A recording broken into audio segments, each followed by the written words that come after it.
तो आज हम लोग अभी यहाँ पे मौलिक अधिकार फंडामेंटल राइट को देखेंगे, और इसको नोट से पढ़ाने का रीज़न यही है कि इसमें जो है नया नया केस इंक्लूड है जो कि किताबों में नहीं है, और किताब से एक बार पढ़ के इसको देख सकते हो। अगर कोई भी अलग अलग पॉइंट लगता है तब कमेंट कर देना। तो हम लोग स्टार्ट करते हैं मौलिक अधिकार। तो सबसे पहला चीज़ है कि ये भाग 3 में इसका उल्लेख है, पार्ट 3 में, और ये आर्टिकल 12 से लेकर के 35 तक में इसका उल्लेख किया गया है फंडामेंटल राइट का। ठीक है, ये फंडामेंटल राइट जो है अमेरिका से लिया गया है। कहाँ से लिया गया है? अमेरिका से लिया गया है। ठीक, और भारत का संविधान का जो भाग 3 है उसको मैग्ना कार्टा का संज्ञा दिया गया है। भारत का संविधान का मैग्ना कार्टा इसलिए बोला जाता है क्योंकि ये सबसे लंबा और सबसे विस्तृत है। जितना फंडामेंटल राइट बड़ा भारत देश का है, उतना फंडामेंटल राइट किसी भी देश का इतना बड़ा नहीं है, ना अमेरिका का भी नहीं है। ठीक है, तो इसको मूल बोला जाता है। क्यों बोला जाता है मूल? क्या बोला जाता है भाई? मूल। तो इसलिए बोला जाता है क्योंकि इसमें व्यक्ति का चौमुखी विकास, मतलब कि 4D 4 डायमेंशन से इसका विकास बताया गया है। भौतिक विकास के बारे में भी इसमें तत्व है, बौद्धिक विकास, नैतिक विकास, आध्यात्मिक विकास, ये चारों ही विकास का तत्व इसमें मौजूद है। तो अगर हम लोग देखते हैं तो मूल संविधान में, किसमें? मूल संविधान में 7 मूल अधिकार के बारे में बताया गया था। तो पहले जो है 7 गो मौलिक अधिकार था। तो पहला कौन सा है? क्षमता का अधिकार, आर्टिकल 14 से 18 तक में इसका उल्लेख किया गया है। उसके बाद है स्वतंत्रता का अधिकार, आर्टिकल 19 से लेकर के 22 तक में इसका उल्लेख किया गया है। ठीक है, अगला है शोषण के विरुद्ध अधिकार, आर्टिकल 23 और 24 में इसका उल्लेख किया गया है। धर्म की स्वतंत्रता का अधिकार 25 से 28 तक में इसका उल्लेख किया गया है आर्टिकल, और संस्कृति और शिक्षा का अधिकार जो है आर्टिकल 29 और 30 में इसका उल्लेख किया गया है। संपत्ति का अधिकार आर्टिकल 31 में इसका उल्लेख किया गया था, अब इसको बदल दिया गया है। उसके बाद है संवैधानिक उपचार का अधिकार, आर्टिकल 32। तो अभी यहाँ पे 7 मौलिक अधिकार हम लोग का मूल संविधान में था, लेकिन जो 44वां संविधान संशोधन 1978 हुआ है, इसमें संपत्ति का अधिकार को जो है इस सूची से हटा दिया गया है, और इसको जो है भाग 12 में जोड़ कर भाग 12 में रख दिया गया है, और आर्टिकल 301 के तहत इसको कानूनी अधिकार बना दिया गया है। मतलब फिलहाल जो है अभी वर्तमान समय में 6 मौलिक अधिकार है। तो मूल संविधान में कितना मौलिक अधिकार था? 7। अभी वर्तमान समय में 6 है। तो एक को हटा दिया गया है। तो किसको हटाया गया है? तो संपत्ति के अधिकार, राइट टू प्रॉपर्टी को 44वां संविधान संशोधन 1978 के माध्यम से उनको जो है हटा दिया गया है। तो आगे हम लोग देखते हैं इसमें क्या है। तो मूल अधिकार का विशेषता क्या है? मूल अधिकार का विशेषता, ठीक है, मूल अधिकारों की विशेषता। तो विशेषता में पहला पॉइंट है कि कुछ कुछ अधिकार जो है नागरिक के लिए है, कुछ अधिकार मेरा नागरिक के लिए है, बाकी सभी जो है विदेशी दोनों के लिए यहाँ पे उपलब्ध है।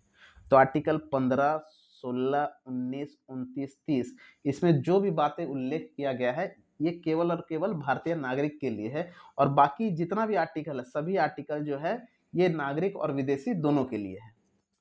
पहला पॉइंट, कोई दिक्कत नहीं ना? दूसरा क्या है? ये असीमित नहीं है। असीमित नहीं है, ये वाद्य योग्य है। मतलब सरकार, असीमित मतलब अनलिमिटेड नहीं, तुमको पावर मिल गया है। तुमको सरकार जो है कभी भी युक्ति युक्त प्रतिबंध लगा सकता है। अगर आपको बोलने का अधिकार दिया है तो किसी का माँ बहन नहीं करने लगेगा, गाली गलौज नहीं कीजिएगा, तो वहां पे प्रतिबंध भी लगाया गया है। तो कब प्रतिबंध लगाया जाएगा, ये उचित कब होगा कब नहीं होगा, इसका निर्णय कौन करेगा? तो अदालत करेगी। अगला क्या है? अधिकतर अधिकार जो है राज्य के मनमाना रवैया के खिलाफ है। ठीक है, इसमें कुछ नकारात्मक विशेषता वाले भी तत्व देखने को मिलेंगे, कुछ जो है सकारात्मक विशेषता वाले भी तत्व देखने को मिलेंगे। तो नकारात्मक विशेषता वाले क्या है? तो राज्य के अधिकार को ये थोड़ा सीमित करता है। अगर राज्य कोई भी भेदभाव करता है तो राज्य के खिलाफ हम लोग जा सकते हैं। तो राज्य के अधिकार को क्या किया? लिमिटेड किया। और सकारात्मक देखेंगे तो व्यक्ति के अधिकार को बढ़ा देता है भाई। व्यक्ति के अधिकार को बढ़ा दिया। अगर तुम्हारे साथ कोई भेदभाव किया जाता है तो तुम केस कर सकता है, सुप्रीम कोर्ट में चल जाएगा आर्टिकल 32 के तहत, हाई कोर्ट जाना होगा तो आर्टिकल 226 के तहत। ठीक है, तो तुमको क्या मिला? तो तुमको अधिकार मिला ना। तो ये सकारात्मक विशेषता है। ये न्यायोचित है। न्यायोचित मतलब इसका हनन होने पे हम लोग कहाँ जा सकते हैं? तो सुप्रीम कोर्ट जा सकते हैं। तो सुप्रीम कोर्ट जाएंगे, सुप्रीम कोर्ट तो 32 के तहत जाएंगे, और हाई कोर्ट जाएंगे तो 226 आर्टिकल के तहत जाएंगे। सुप्रीम कोर्ट द्वारा इसको गारंटी दिया गया है, जो भी आदमी पीड़ित है, जो जिसका भी फंडामेंटल राइट का हनन हुआ है, तो सीधे सुप्रीम कोर्ट जा सकता है, लेकिन हाई कोर्ट भी जा सकता है। ऐसा बात नहीं कि केवल सुप्रीम कोर्ट जाना है, आप हाई कोर्ट भी अपना मामला को लेकर के जा सकते हैं। ये अस्थाई नहीं है, ये परमानेंट नहीं है। तो इसमें क्या है, कटौती या संशोधन किया जा सकता है। तो कटौती या संशोधन अगर आपको करना है तो कैसे संशोधन करेंगे, तो मूल ढांचा को प्रभावित किए बिना करना है। तो एक केशवानंद भारती केस हुआ था, कौन सा केस, केशवानंद भारती केस, ठीक है। तो केशवानंद भारती केस जो हुआ था, इसी में जो है मूल ढांचा के बारे में, बेसिक स्ट्रक्चर के बारे में दिया हुआ था कि आपको जहां भी परिवर्तन करना है करो, लेकिन मूल ढांचा में परिवर्तन नहीं होना चाहिए। तो इसमें जो भी परिवर्तन होगा वो संविधान संशोधन आर्टिकल 368, ठीक है, आर्टिकल 368, तो संविधान संशोधन के माध्यम से ही परिवर्तन कर सकते हैं, साधारण तरीका से नहीं। जब भी आपातकाल लगता है, आपातकाल के दौरान क्या होता है, तो आर्टिकल 20 और 21 को छोड़कर जितना भी मौलिक अधिकार है उसको सस्पेंड कर दिया जाता है, ठीक है। तो देश में इमरजेंसी जब लगता है तो इमरजेंसी आर्टिकल 352 में इमरजेंसी का प्रावधान है, ठीक है। तो जब भी देश में इमरजेंसी लगेगा तो जितना भी तुमको मौलिक अधिकार दिया हुआ है, सारा मौलिक अधिकार को उस समय के लिए सस्पेंड कर दिया जाता है, ठीक। लेकिन आर्टिकल 20 और 21 को सस्पेंड नहीं किया जाएगा। आर्टिकल 19 में ए से लेकर एफ तक बात हुआ है, तो इसमें कब इसको सस्पेंड किया जाता है, तो जब भी आपातकाल युद्ध या बाहरी आक्रमण के कारण लगा हो। तो आपातकाल लगने का 3 कारण होते हैं। तो पहला तो होता है युद्ध, दूसरा होता है बाहरी आक्रमण, तीसरा होता है सशस्त्र विद्रोह। तो जब आपातकाल युद्ध या फिर बाहरी आक्रमण के कारण लगेगा, तो हम लोग जो है आर्टिकल 19 में दिया हुआ जो भी तत्व है, सारे चीजों को हम लोग क्या कर सकते हैं, तो उसको भी सस्पेंड किया जा सकता है। तो अब हम लोग आर्टिकल की ओर बढ़ते हैं। तो आर्टिकल 12 सबसे पहला है आर्टिकल, इसमें आर्टिकल 12 से 35 तक में इसका उल्लेख किया गया है, आर्टिकल 12 से 35 तक में। तो 12 में दिया हुआ राज्य की परिभाषा, ठीक है, किसका परिभाषा, राज्य की परिभाषा। तो सामान्य तौर पे राज्य हम लोग किसको बोलते हैं, तो सामान्य तौर पे राज्य जो है जहां पे संप्रभुता हो, क्षेत्र हो, जनसंख्या हो, सरकार हो, ये 4 तत्व मौजूद हो, तो इनको हम लोग राज्य का श्रेणी में रखते हैं। लेकिन आर्टिकल 12 के तहत हम लोग राज्य किसको बोलेंगे, तो आर्टिकल 12 के तहत हम लोग राज्य जो है सेंट्रल का, यानी कि केंद्र का विधायिका और कार्यपालिका को राज्य का श्रेणी में रखते हैं। तो केंद्र का विधायिका और कार्यपालिका, ठीक है, लेजिस्लेटिव और एग्जीक्यूटिव। राज्य में भी विधायिका कार्यपालिका है, वो भी मेरा राज्य का श्रेणी में आता है। फिर हम लोग का स्थानीय निकाय भी बहुत सारा काम करता है, जैसे कि नगर पालिका है, नगर परिषद है, पंचायत है, जिला बोर्ड है, ये सब भी राज्य का परिभाषा में आता है। 4 नंबर में अन्य चीजों को भी हम लोग राज्य के परिभाषा में रख सकते हैं। अब इस राज्य की परिभाषा से रिलेटेड हम लोग को 4 केस के बारे में पढ़ना है, लेकिन इससे पहले देख लेते हैं कि कौन कौन राज्य का श्रेणी में है वर्तमान समय में और कौन कौन राज्य का श्रेणी में नहीं है। तो university, railway, ONGC, SAIL, LIC, UPSC, BSNL, ये सारे जो है राज्य की परिभाषा के अंतर्गत आते हैं। और बीसीसीआई और एनसीईआरटी ये सब मेरा भी राज्य की परिभाषा के अंतर्गत नहीं आते हैं। हालांकि बात किया जा रहा है कि इनको भी राज्य की परिभाषा के अंतर्गत लाया जाए, लेकिन अभी नहीं। तो इसमें टोटल 4 केस हुआ था, तो चारों केस को हम लोग जो है एक एक करके देखेंगे, ठीक है। तो पहला केस नंबर 1, पहला केस क्या है, तो पहला केस का नाम है अजय हाशिया बनाम खालिद मुशीद केस 1981 का, ठीक है, अजय हाशिया वर्सेस खालिद मुशीद केस। तो इसमें जो है अन्य चीज को परिभाषित किया गया था। तो राज्य की परिभाषा में जो 4 तत्वों में था कि केंद्र का विधायिका और कार्यपालिका, राज्य का विधायिका कार्यपालिका, फिर स्थानीय निकाय, और जो चौथा में अन्य दिया हुआ था, तो अन्य में क्या क्या चीज आएंगे उसको परिभाषित करने के लिए ये केस आया था, अजय हाशिया बनाम खालिद मुशीद केस। दूसरा केस नंबर 2 जो है रूपा हुर्रा बनाम अशोक हुर्रा 2002 का केस है। इसमें बोला जाता है कि जो न्यायपालिका है वो राज्य की परिभाषा में नहीं आता है।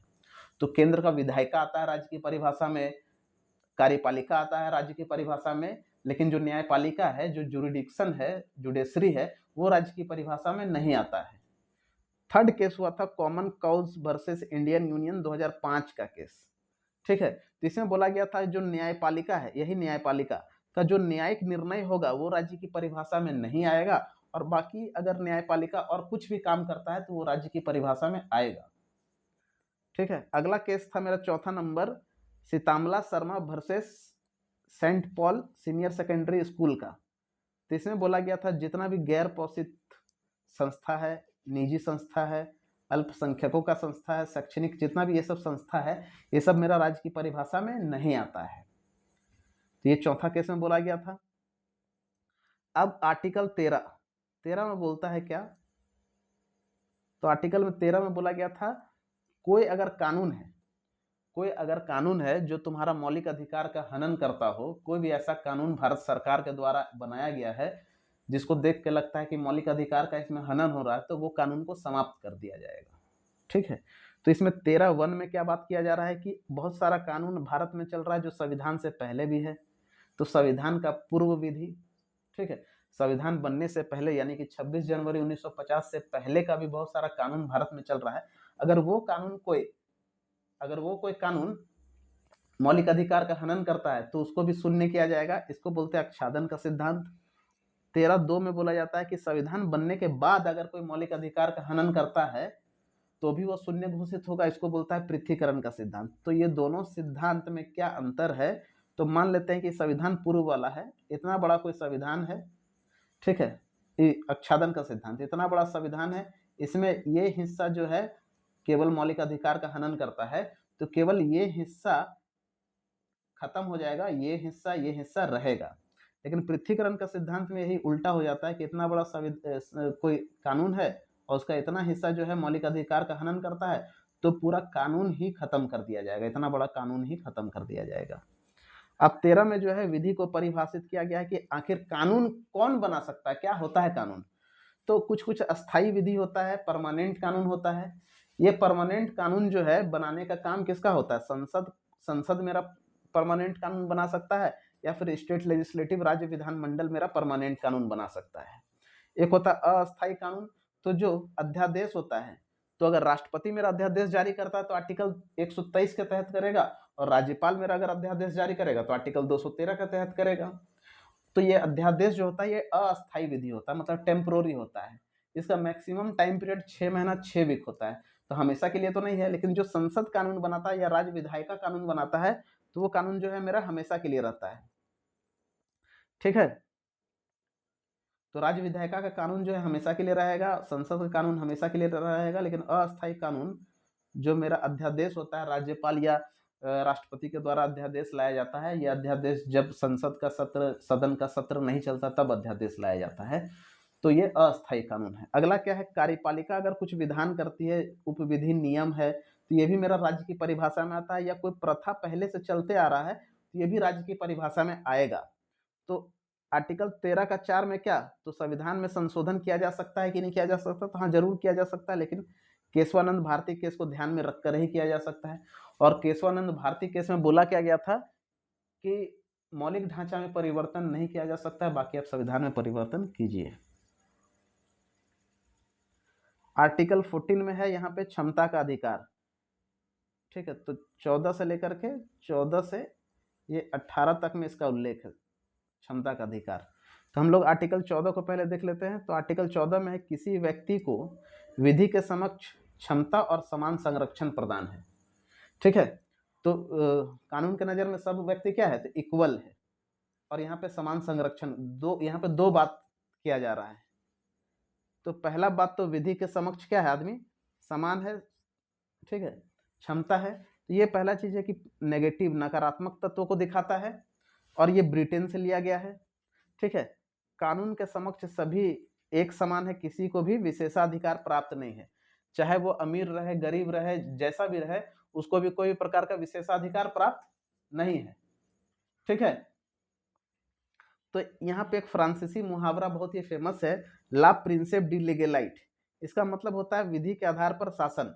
तो हम लोग का जो शासन चलेगा वो किसके आधार पर चलेगा, कानून के आधार पर चलेगा। ठीक है, इसी पे एक एविडाइसी है जो कि एक बोलते हैं लेक्स इज रेक्स का बात करते हैं।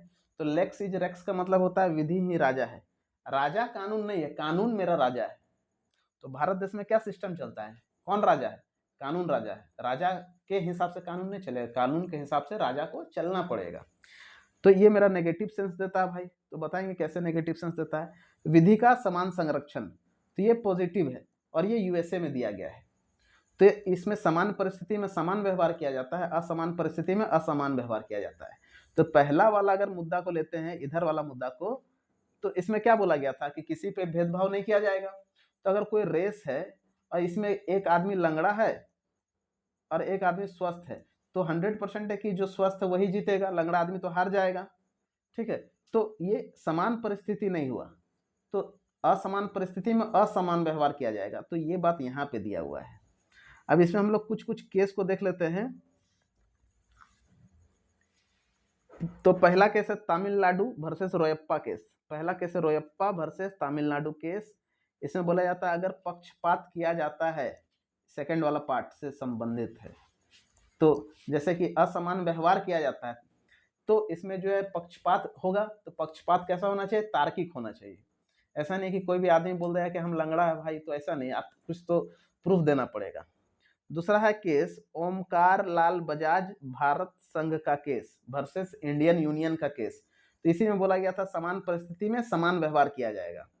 केस नंबर 3 है मेरा क्या, तो लेफ्टिनेंट एनी नागराजन का केस। तो इसमें क्या बोला जाता है कि 40-50 साल की महिला का क्षमता जो है 20 वर्ष की महिला के इतना नहीं होगा। सॉरी, 20 वर्ष का जो महिला का क्षमता है वो उतना महिला का क्षमता मेरा 40-50 वर्ष का महिला का नहीं होगा। तब कोई शादी करके आती है, बोलती है हम रोटी नहीं बनाएंगे, रोटी बनाएगी मेरी सास बनाएगी। समझ में आ रहा ना। तो अब सास का तो कैपेसिटी उतना नहीं है ना, तब बोलेगा नहीं इक्वालिटी है इंडिया का संविधान में, तो कहे नहीं। अब कोई छोटा बड़ा बेटा को गाड़ी गिफ्ट कर दिया जाता है, छोटा बेटा भी तो जिद कर सकता है ना कि नहीं, तो एक जैसा बिहेव करना पड़ेगा तुमको। इक्वालिटी है भारत देश में, तो इक्वलिटी है भारत देश में। तो ये पार्ट 2 भी है कि असमान परिस्थिति है, वहां पे समान परिस्थिति रहेगा तब समान व्यवहार किया जाएगा, असमान परिस्थिति रहेगा तो असमान व्यवहार किया जाएगा। ये कैसा है, तो ये एक मेरा प्राकृतिक अधिकार है। कैसा अधिकार है, प्राकृतिक अधिकार है। तो इसमें कुछ कुछ अपवाद है, जैसे कि राष्ट्रपति को इससे थोड़ा अधिक पावर मिलता है, राज्यपाल को अधिक पावर मिलता है, जो प्रेस होता है उसको अधिक पावर मिलता है, जो कानून बनाते हैं विधान जो होते हैं उनको अधिक पावर मिलता है। ठीक है, जो विदेशी राजनायक होता है उसको मेरा थोड़ा एक्स्ट्रा पावर मिलता है। ये आर्टिकल 14 से ये अपवाद में आते हैं। ठीक है, अब आता है आर्टिकल 15। तो आर्टिकल 15 में बताया गया भेदभाव नहीं होना चाहिए। ठीक है, तो 15(1) में क्या बोला जा रहा है कि जन्म, जाति, रंग, स्थान, लिंग के आधार पर भेदभाव नहीं किया जाएगा। 15(2) में क्या बोला जा रहा है कि जन्म, जाति, रंग, लिंग, स्थान के आधार पर भेदभाव नहीं किया जाएगा। कहाँ पर, होटल्स वगैरह में, कोई भोजनालय है, मनोरंजन का कोई भी सार्वजनिक क्षेत्र है कोई भी पब्लिक क्षेत्र है, सार्वजनिक क्षेत्र है, तो वहां पर भेदभाव नहीं किया जाएगा। 15(3) में क्या बोला गया है, आर्टिकल 15(3) में तो महिला और बच्चा के लिए जो है विशेष प्रावधान किया गया है। ठीक है, तो महिला और विशेष के लिए हम लोग कुछ ना कुछ छूट दे सकते हैं, ये 15(3) में बोला गया है। और एक बात की 15(1), 2, 3 ये मूल संविधान में था, और 15(4), 5, 6 ये जो है मूल संविधान में नहीं है, इसको बाद में ऐड किया गया है। तो 15(4) में क्या है, तो 15(4) में बोला जाता है कि सामाजिक और शैक्षणिक चीजों पर ST SC को जो है छूट मिलेगा। जो अनुसूचित जाति, अनुसूचित जनजाति है उसको जो है शैक्षणिक या सामाजिक क्षेत्र पे उनको बहुत सारा छूट मिल सकता है। ये कब जोड़ा गया है, तो पहला संविधान संशोधन 1951 में जोड़ा गया है। इसमें जो है इलेक्शन में सीट या शुल्क में छूट भी शामिल है। 15(5) में क्या बोला गया है, शैक्षणिक संस्थान पर छूट है। यहाँ पे किसको किसको छूट है, ST SC और OBC, अनुसूचित जाति, जनजाति और पिछड़ा वर्ग, तीनों को ही छूट मिला हुआ है। ये कब ऐड किया गया था, तो 93 अमेंडमेंट 2005 में इसको ऐड किया गया था। इसमें जो है अल्पसंख्यक यानी कि जो माइनॉरिटीज होते हैं इसमें शामिल नहीं हुए। 15(6) में जो है EWS इकोनॉमिकल वीकर सेक्शन के बारे में बताया गया है। ये आर्टिकल बोल रहे हैं 103 अमेंडमेंट 2009 के द्वारा इसको जोड़ा गया है। इसमें जो है 10% आरक्षण का बात किया गया है जो भी EWS में आते हैं। EWS क्या है, तो जनरल कोटा का ही होता है, जिनका भी एक निर्धारित जमीन से कम का जमीन है उनके पास, या निर्धारित इनकम से कम का इनकम आ रहा है, तो वो ईडब्ल्यूएस के कैटेगरीज में आएंगे। तो यहाँ पे जो एक केस बनता है इनामदार केस, तो इनामदार केस में बोलता है कि 15/5 मतलब ये शैक्षणिक संस्था में एसटी एससी ओबीसी को छूट। तो ये जो है प्राइवेट स्कूल में भी ये सुविधा मिलना चाहिए कि वहाँ पर भी जो है एसटी एससी ओबीसी को छूट मिलना चाहिए। एक है अशोक ठाकुर वर्सेस भारतीय संघ का केस। इसमें क्या बोलता है कि 15/4 और 15/5 में क्रीमी लेयर का बात कर दिया जाता है। तो ओबीसी जो है दो प्रकार का होता है। तो ओबीसी में एक होता है मेरा BC1 BC2, एक क्रीमी लेयर होता है, एक नॉन क्रीमी लेयर होता है। तो जो भी क्रीमी लेयर होते हैं उनको जो है कम पावर मिलता है, जो नॉन क्रीमी लेयर होता है उनको थोड़ा ज्यादा अधिकार मिलता है। अब अगर हम लोग आर्टिकल 16 को देखते हैं तो आर्टिकल 16 में जो है लोक नियोजन के विशेष पे समानता का अधिकार दिया हुआ है। ठीक है, लोक नियोजन में क्या है, समानता। तो ये भी एक मेरा आर्थिक न्याय है। यहाँ पर भी जो है जाति, धर्म, लिंग, रंग, जन्म, वंश, अधिवास के 7 आधार बताया गया है। यहाँ पे जो है इस आधार पर भेदभाव नहीं किया जा सकता है। वो 7 आधार क्या है, अधिवास है, वंश है, जन्म है, रंग है, लिंग है, धर्म है, जाति है। तो लोक नियोजन में क्या है, तो भेदभाव नहीं किया जाएगा। यहाँ पे एक केस नंबर 1 है, इसमें आया था एक मंडल आयोग। तो एक इस पे एक मूवी भी बहुत ही अच्छा बना हुआ है, आरक्षण, सैफ अली खान, अमिताभ बच्चन, दीपिका पादुकोण का आरक्षण, उस मूवी को देखना। ये आर्टिकल 340 के तहत है। इसमें जो है ओबीसी के लिए ये मंडल आयोग बनाया गया था। अध्यक्ष इसका कौन था मंडल आयोग का, तो वीपी मंडल था। ये 1980 में जो है अपना रिपोर्ट पेश करता है और बोलता है कि भारत में जो है टोटल 3743 जाति हैं, और ये भी बोलते हैं कि ओबीसी के लिए 27% का आरक्षण मिलना चाहिए। तो 27% का आरक्षण का बात कौन करता है, ये मंडल आयोग करता है ओबीसी के लिए। ठीक है, 1990 में इसको लागू किया जाता है और 1991 में ये ईडब्ल्यूएस को जो 10% अभी बताएं, EWS economical weaker section general quota को ही ईडब्ल्यूएस बनता है, तो उसको 10% का स्वर्ण आरक्षण मिलने का भी ये बात करते हैं। तो इसी पे और एक केस हुआ था, इंदिरा साहनी वर्सेस भारत यूनियन का केस 1992 में। इसमें जो है किस किस चीज को मंडल आयोग का एक्सेप्ट किया गया, तो ओबीसी को जो 27% का आरक्षण मिल रहा था उसको इसमें एक्सेप्ट किया गया है, और स्वर्ण आरक्षण जो 10% मिलता है ईडब्ल्यूएस को जो स्वर्ण आरक्षण 10% देने का बात किया गया था उसको ये अस्वीकार करता है। ठीक है, और ये क्या बोलता है कि रिजर्वेशन जो है कभी भी 50% से अधिक नहीं होना चाहिए। टोटल रिजर्वेशन अगर एसटी एससी ओबीसी तीनों का रिजर्वेशन मिला दिया जाए तो 50% से अधिक नहीं होगा। और ये बोलता है जो क्रीमी लेयर होते हैं वो भी जो आरक्षण का पात्र नहीं होंगे। तो जो ओबीसी होता है, ओबीसी दो प्रकार का होता है, एक क्रीमी लेयर, एक नॉन क्रीमी लेयर। तो नॉन क्रीमी लेयर को यहाँ पे क्या मिलेगा, तो नॉन क्रीमी लेयर को तुमको जो है अधिकार मिलेगा, क्रीमी लेयर को अधिकार नहीं मिलेगा। तो ये था आपका पूरा 16। अब हम लोग आर्टिकल 17 में आ जाते हैं। तो आर्टिकल 17 में जो है बताया गया है अप्रियसता का अंत, मतलब एबॉलिशमेंट ऑफ अनटचेबिलिटी। ठीक है, तो ये निजी लोग और राज्य दोनों पर प्रतिबंध लगाता है, यानी कि आपको कोई निजी लोग ऐसा करता है छुआछूत तो आप उसके ऊपर भी केस करते हैं, राज्य भी अगर छुआछूत करता है तो आप उसके ऊपर भी केस कर सकते हैं। तो ये निजी और राज्य दोनों के ऊपर प्रतिबंध करता है। शारीरिक और मानसिक भी हो सकता है कि आपको कोई मानसिक रूप से भी टॉर्चर कर रहा है तो इसके खिलाफ भी आप केस कर सकते हैं, मानहानि का। शारीरिक रूप से छुआछूत करता है तो भी भैया आप केस कर सकते हैं। तो यहाँ पे एक अधिनियम बना था, अप्रियसता अपराध अधिनियम 1935। इसी का जो है नाम बदल करके 1976 में क्या कर दिया गया था, तो जन अधिकार संरक्षण अधिनियम। तो सेम चीज है, बस नाम में परिवर्तन कर दिया गया था। तो पहले इसका नाम था अप्रियसता अपराध अधिनियम 1935 और इसी का नाम बदल करके 1976 में जन अधिकार संरक्षण अधिनियम कर दिया गया था। इसमें क्या 1989 में जो है एसटी एससी अनुसूचित जाति और जनजाति के शोषण के विरुद्ध कानून भी बनाया गया था कि अगर एसटी एससी का शोषण किया जाता है तो भी क्या कानून होगा। अब यहाँ पे हम लोग को 3 केस को देखना है। तो पहला केस है IR किल्लो का केस। ठीक है, तो इसमें बोलता है आवश्यक कदम जो भी उठाया जाएगा ये राज्य करेगा। मतलब क्या है कि अगर आप हमसे छुआछूत किए तो हमको अधिकार नहीं है कि हम आपको डायरेक्ट 2 चांप देने लगे। ठीक है, तो आप बाकायदा केस कीजिए, जो भी राज्य डिसाइड करेगा वो आप पे करेगा ना। दूसरा केस क्या है, पुट्टा स्वामी केस। तो ये क्या बोलता है, जो अप्रियसता का अंत है ये हम लोग का संविधान का एक अभिन्न अंग है। तो ये देखो अप्रियसता तो बहुत ही पुराने समय से चल रहा था, प्राचीन काल से ही छुआछूत जैसा चल रहा था कि ब्राह्मण का जो कुआं होता था वहां पे अछूतों को एंट्री नहीं करने मिलता था, तो ब्राह्मण का जो मंदिर होता था वहां पे भी अछूतों को एंट्री करने नहीं मिलता था। तो इसलिए क्या है, तो इसको अभिन्न अंग माना है। ठीक है, काशीनाथ और वर्सेस महाराष्ट्र का केस हुआ था। तो अगर कोई भी ऐसा ब्लेम करता है कि छुआछूत का कोई भी ब्लेम लगाता है किसी के ऊपर, तो वहां पे क्या होना चाहिए, प्राथमिक जांच होना चाहिए। ठीक है, नहीं तो ऐसे में क्या होगा, कोई भी किसी पे भी तो ऐसा ब्लेम लगा सकता है छुआछूत का, हरिजन एक्ट लगा देगा झूठ मूठ का। तो एक जांच होना चाहिए कि नहीं ये जांच हुआ है, इससे मेरा ये निष्कर्ष निकला, तब हम किसी पे सजा देंगे। ऐसे किसी को भी सजा देना उचित बात नहीं है। तो 2020 में इसमें गरिमा शब्द जोड़ दिया जाता है। तो आदमी को, हम लोग आर्टिकल 21 में पढ़ते हैं, तो यहाँ पे जीवन जीने का अधिकार दिया हुआ है आर्टिकल 21 में कि हर एक आदमी को अपना जीवन को जीने का अधिकार है। लेकिन क्या है, तो वहां पे गरिमा पूर्ण जीवन जीने का अधिकार है, इज्जत के साथ जीवन जीने का अधिकार है।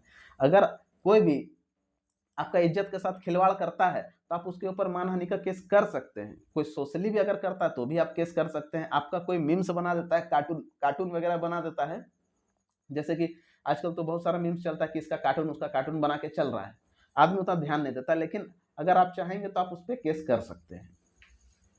तो आगे बढ़ते हैं और हम लोग जाते हैं आर्टिकल 18 में। तो आर्टिकल 18 में बोला गया है एबॉलिशमेंट ऑफ टाइटल, उपाधियों का अंत। तो हम लोग जो है कोई भी उपाधि नहीं लगा सकते। फेसबुक इंस्टाग्राम में है ना, तो लगाता है एंजल, उसके बाद कोई भी नाम, तो एंजल और पेंजल ये सब नहीं चलेगा भाई। कोई भी टाइटल आप नहीं, कोई ऑफिशियल डाटा पे नहीं लगा सकते। फेसबुक इंस्टाग्राम का कोई ऑफिशियल है नहीं, आप कुछ भी लगा लो। लेकिन अगर हम 10 का बोर्ड का सर्टिफिकेट है वहाँ पे नहीं लगा सकते ये सब चीज़। ठीक है, तो यहाँ पे 18(1) में क्या बोला जाता है, तो शिक्षा और सैन्य, इसमें अपवाद रखा गया है। तो शिक्षा के थ्रू आपको अगर कोई भी मिलता है क्या बोलते हैं उपाधि, तो ये चलेगा। जैसे कि कोई मान लो डॉक्टर किया तो अपना नाम के आगे डॉक्टर लगा सकता है। कोई मान लो कि सेना में अच्छा काम किया है, प्रमोशन हुआ तो अपना लेफ्टिनेंट भी लगा सकता है। तो ये सब आप लगा सकते हैं। ठीक है, उसके लिए क्या है, छूट दिया गया है। 18(2) में क्या बोलता है, कोई भी भारतीय आदमी विदेशी राज्य से उपाधि नहीं ले सकता है। ठीक है, कोई भारत का आदमी है और विदेश का आदमी से वो उपाधि नहीं ले सकता है। 18(3) में बोला जाता है कि कोई भारतीय नागरिक नहीं है परंतु वो यहाँ भारत में रह रहा है, तो भी क्या है, तो विदेशी से वो नागरिक क्या बोलते हैं उपाधि नहीं ले सकता है। अगर लेना हो तो राष्ट्रपति से तुमको सहमति लेना पड़ेगा उसके लिए। 18(4) में क्या बोला जाता है, तो कोई भी विदेशी से नहीं लेगा, भारतीय आदमी कोई भी विदेशी से नहीं लेगा क्या उपाधि, बिना राष्ट्रपति के परमिशन के। अब अगर हम लोग भारत रत्न को देखेंगे, तो भारत रत्न जो भारत में मिलता है, एक वर्ष में 3 बार मैक्सिमम मिलता है भारत रत्न। तो उसको लेकर के क्या है, तो 1954 में ये राष्ट्रीय पुरस्कार स्टार्ट हुआ था। ठीक है, 1977 में इसको फिर बंद कर दिया गया, फिर 1980 में फिर से इसको स्टार्ट कर दिया जाता है, क्रम है। ठीक है, फिर 1993 से लेकर 1996 तक यहाँ पे इस 3 साल में किसी को नहीं दिया गया है। ठीक है, तो यहाँ इस पे केस क्या है, मतलब आर्टिकल 18 से रिलेटेड केस क्या है। तो पहला केस है बालाजी राघवन वर्सेस भारतीय संघ का केस। इसमें बोला जाता है भारत रत्न या जो राष्ट्रीय पुरस्कार होता है, और भी बहुत सारा राष्ट्रीय पुरस्कार है, तो ये जो है आर्टिकल 18 का उल्लंघन नहीं करता है। ठीक है, तो अब कोई किसी को भारत रत्न मिला है तो ये ऐसा नहीं है कि हमको कोई पद मिला है, तो हम लोग का सम्मान है। उसके बाद बोलता है कोई भी अपना जो भी पद है वो नाम से पहले या नाम के पश्चात नहीं लगा सकता है। तो ये बालाजी राघवन केस में ये बात बोला गया था। अगला जो केस होता है Indira Jaising versus Supreme Court का केस। इसमें बोलता है कि अगर कोई वरिष्ठ अधिवक्ता है, वरिष्ठ अधिवक्ता, तो ये भी आर्टिकल 18 का उल्लंघन नहीं करता है। ठीक है, तो ये जो वरिष्ठ अधिवक्ता का जो पद है वो 10-20 साल का अनुभव प्राप्त करने के बाद मिलता है। तो ये भी एजुकेशन बेस्ड हो जाता है ना। तो अब इतना हम काम किए तब हमको आज जाकर के वरिष्ठ अधिवक्ता का पद मिला है, ऐसे राह चलते थोड़ी हमको कोई दे दिया है। तो ये इसका उल्लंघन नहीं करता है। अभी हम लोग भारत रत्न के बारे में देखे थे, तो ये जो भारत रत्न है क्या है, भारत रत्न, तो पहला चीज है कि 1 साल में 3 बार मैक्सिमम दिया जा सकता है। ये भारतीयों को भी दिया जा सकता है भारत रत्न, और गैर भारतीय फॉरेनर्स को भी दिया जा सकता है। तो अभी तक 2 फॉरेनर्स को जो है भारतीय रत्न मिला है, जिसका नाम है खान अब्दुल गफ्फार खान और नेल्सन मंडेला का नाम तो सुना ही होगा। ये सब कौन है? विदेशी है जो कि भारतीय रत्न लेकर बैठा हुआ है। सचिन तेंदुलकर जो है युवा व्यक्ति है, सबसे यंगेस्ट आदमी है जिनको भारत रत्न का पद मिला हुआ था। राधा कृष्णन, सर्वपल्ली राधाकृष्णन, ये प्रथम व्यक्ति थे जिनको जो है भारत रत्न का पद मिला हुआ है। इनका जो चिन्ह है, भारत रत्न का जो साइन होता है, ठीक है, वो कहाँ से मिलता है सिंबल? ये कलकत्ता में अलीपुर में बनाया जाता है। तो अभी हम लोग देखें आर्टिकल 12, 13 और आर्टिकल 14 से लेकर के 18 तक, इतना आर्टिकल्स को हम लोग देख लिए हैं। आगे हम लोग नेक्स्ट क्लास में आगे बढ़ेंगे। इतना ही आज के लिए, थैंक यू। अगर पसंद आए तो चैनल को लाइक, सब्सक्राइब और शेयर कीजिए ज़्यादा से ज़्यादा। और क्या, थैंक यू, धन्यवाद।